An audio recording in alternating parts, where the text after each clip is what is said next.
Hey guys, মই twin আপোনালোক সকলোকে মোৰ চেনেলটোলৈ স্বাগতম জনাইছোঁ। আজি আপোনালোকৰ মাজলৈ লৈ আহিছোঁ এটা সুন্দৰ হাঁহ মাংসৰ ৰেচিপি। গতিকে ব'লক মোৰ ভিডিঅ'টো স্কিপ নকৰি শেষলৈকে চাই যাব। মই এইখিনিত হালধি, নিমখ আৰু তেল সানি অলপ সময় থৈ দিছিলোঁ। এয়া মই লৈ লৈছোঁ পিঁয়াজ আৰু আদা নহৰুৰ লগতে জালুক কেইটামান পিচি লৈছোঁ আৰু তেজপাত, জলকীয়া। আলুৰ লগত বনাম আজি। আৰু কেৰাহীটো পাতি ল'ম। কেৰাহী গৰম হোৱাৰ পাছত আমি তেল দিম। তেল আপোনালোকে মাংসৰ পৰিমাণ চাই দিব, যিমানটো লাগে। মই অলপহে বনাম, সেইকাৰণে মই দুটামান পাঁচফোৰণ দিছোঁ আৰু তেজপাত কেইখিলা দি দিছোঁ। এইখিনি দিয়াৰ পিছত এতিয়া মই পিঁয়াজখিনি দি দিম।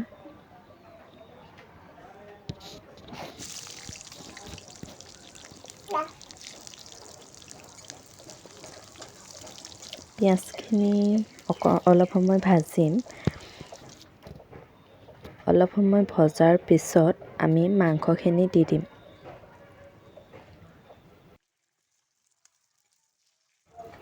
এতিয়া আমি মাংসখিনি ভালদৰে মিলাই ল'ম।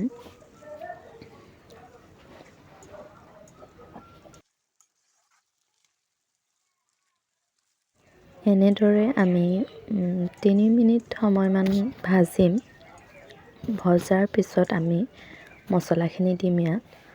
এতিয়া মছলাখিনিৰ বাবে মই লৈছোঁ 1 চামুচ জিৰা, 1 চামুচ মিট মছলা আৰু 1 চামুচ ৰেড চিলি, হালধি 1 চামুচ আৰু নিমখ 1 চামুচ।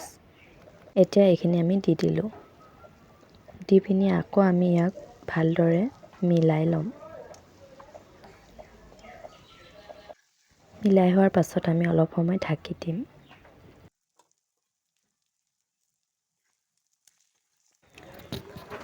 অলপ সময় ভজাৰ পিছত চাব যে মাংসখিনিৰ পৰা তেল নিগৰি আহিছে আৰু মোৰ এয়া চাওক। আৰু এতিয়া আমি কাটি থোৱা আলু কেইডোখৰ দি দিছোঁ।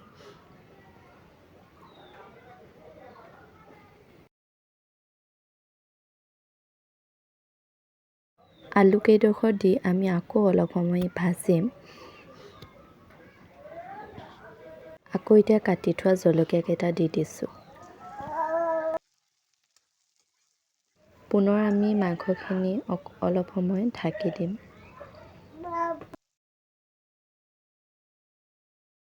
অলপ সময় ভজাৰ পিছত আমি এতিয়া মাংসখিনি পানী অকণমান দি দিম।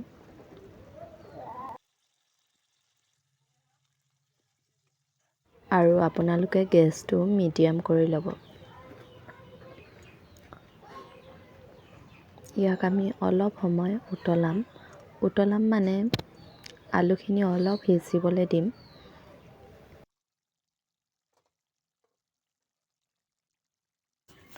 সকলোৱে হাঁহ মাংস বনাব জানেই, যিহেতু ময়ো আলুৰ লগত চিম্পুলকৈ বনাই দেখালোঁ আৰু সকলোৰে বনোৱা ষ্টাইলটো অলপ হ'লেও বেলেগ নহয় জানো।